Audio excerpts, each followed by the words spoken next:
Hello दोस्तों। आज मैं आप लोगों से अपना एक ऐसा ट्रॉमा शेयर करने जा रही हूँ जो आज तक मैंने किसी को नहीं बताया। संगम विहार की रियलिटी, वो भी संगम विहार की बारिश में रियलिटी। बारिश वहाँ ऐसी होती है कि लोगों को परेशानियां और दिक्कत तो आती ही आती है। कभी किसी को ऑफिस जाने में लेट हो रहा है, किसी को घर पहुंचने में लेट हो रहा है। ये उन दिनों की बात है जब मैं 20-22 साल की होंगी। उस समय ऐसा था कि ऐसी जैसी अब बारिश हो रही है, जैसा अब हाल है, उस टाइम भी ऐसा ही हाल था। क्या होता था? सब जगह नालियां सब भर जाती थी, सारा पानी बारिश का बाहर आ जाता था। और इसमें सबसे ज्यादा दिक्कत आने जाने वाले लोगों पब्लिक को होती थी, क्योंकि और सबका रिक्शे का किराया बढ़ जाता था, ऑटो का किराया बढ़ जाता था। इतनी प्रॉब्लम लोग संगम विहार में झेल रहे हैं कि बता नहीं सकते। उस ट्रॉमा के बारे में आज तक मैं किसी को बता नहीं पाई, जो कि बहुत ही ज़्यादा, मतलब बोल नहीं सकती मैं उसके बारे में। उन दिनों की बात है जब मैं ऑफिस आया जाया करती थी। उस समय इतनी बारिश हुई, इतनी बारिश हुई। सुबह मैं निकली कैसे तैसे करके, 50 रुपए रिक्शे वाले को देके जैसे तैसे निकली, मैं ऑफिस पहुंची। दिन भर बारिश होती रही, होती रही, होती रही। फिर इवनिंग में आते हुए भी लेट हो गया। रात को 8-9 बज गया। अब 9 बजे रात को मैं उतरी बस से। अब यहाँ से शुरू होती है मेन कहानी। मुझे जाना है संगम विहार।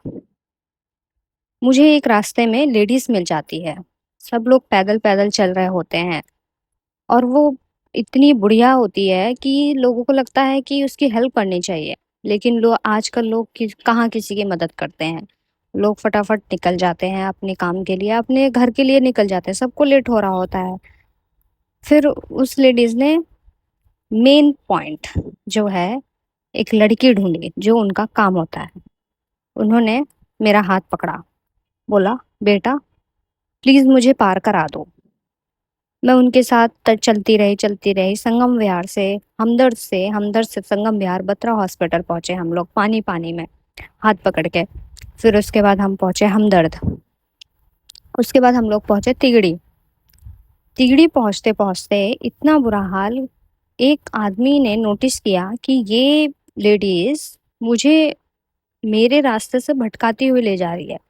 मुझे जाना है संगम विहार बत्रा हॉस्पिटल पे, लेकिन ये मुझे तिगड़ी की साइड लेके जा रही है।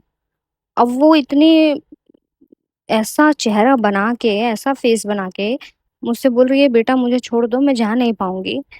मुझे दया आ गई और मैंने कहा, ठीक है अम्मा जी, चलिए मैं छोड़ देती हूँ। अब मैं आगे बढ़ी। जैसे ही मैं तिगड़ी पे पहुंची, उसने बोला कि बेटा थोड़ा सा और आगे जाना है। मैंने बोला, माता जी मुझे आगे पीछे जाना है, मेरा घर छूट जाएगा, मुझे भी लेट हो रहा है। अब टाइम बहुत हो रहा था, उस टाइम पे 9:30 बज रहे थे। तो मुझे किसी ने कहा, मेरे कान में आके बोला आज फटाक से, कि बेटा इनको छोड़ दो और निकल जाओ अपने घर, इन लोगों का यही काम है। अब उस टाइम पे मुझे समझ नहीं आया कि मैं क्या करूं। फिर मैंने सोचना शुरू किया। अब अम्मा जी ने क्या बोला कि मुझे खानपुर जाना है। पहले उन्होंने बोला मुझे संगम विहार जाना है, फिर उन्होंने बोला मुझे तिगड़ी जाना है, फिर उन्होंने कहा कि मुझे खानपुर जाना है। अब हम खानपुर भी पहुंच गए। उन्होंने कहा कि मुझे अब कूड़ेदान के पास जाना है। तो मैंने कहा चलिए छोड़ देते हैं। अब मुझे उन पे दया आ गई थी। अब अचानक से उन्होंने कहा कि बेटा मुझे गली में छोड़ दो। मुझे उस आदमी की बात याद आ गई कि मुझे इनके साथ नहीं जाना चाहिए, क्योंकि हो सकता है कि शायद उन्होंने सही कहा हो, शायद उस बुढ़िया को जाना हो अपने घर। लेकिन हमारा सेफ्टी कंसर्न क्या है? क्या उस आदमी ने ऐसे ही बोल दिया कि इन लोगों के का डेली का काम है, ये लोग ऐसे ही करते हैं, तुम चली जाओ अपने घर? जैसे कि लापता लोगों की, जैसे दिल्ली में 2025 में 14,800 से अधिक महिलाओं और लड़कियों के लापता होने की सूचना मिली। जो उस वर्ष लापता हुए कुल 24,508 मामलों का 60% से अधिक है।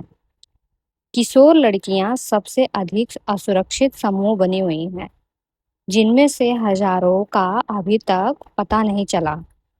अकेले 2026 जनवरी के पहले 15 दिनों में 509 महिलाएं और लड़कियां लापता हो गईं। वार्षिक और हालिया विश्लेषण 2025 का कुल योग कुल 24,508 लापता व्यक्ति, जिनमें महिलाएं और लड़कियां 14,870 से अधिक मामले शामिल हैं। वर्ष 2026 की शुरुआत के आंकड़े 1 जनवरी से 15 जनवरी तक कुल 807 गुमशुदा लोगों की रिपोर्ट है। इनमें से 509 महिलाएं और लड़कियां थीं, जिनमें 146 नाबालिग लड़कियां थीं। सोचिए दोस्तों, अगर ऐसे ही लापता लोगों का पता नहीं चलता, शायद ऐसे ही कोई समूह है जो भोली भाली लड़कियों को अपने झांसे में उसमें फंसा के लोगों को अगवा कर लेते हैं।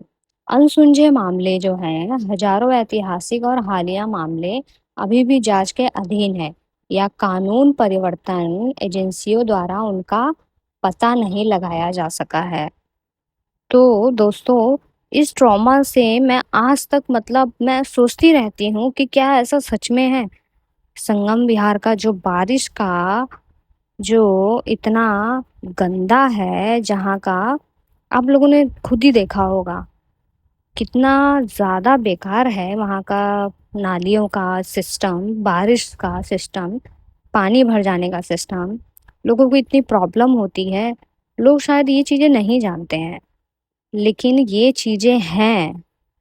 तो लड़कियों, गर्ल्स, बी सेफ। ऐसी चीज़ों से सावधान रहे। कोई आपकी हेल्प करे या आप उसकी हेल्प करो, वहीं तक करो जहाँ तक ज़रूरत हो। उससे ज़्यादा किसी पे आजकल हेल्प करने की ज़रूरत नहीं है। आपको आपकी अपनी सेफ्टी सबसे पहले है। इसलिए be safe, enjoy your rain day. Thank you.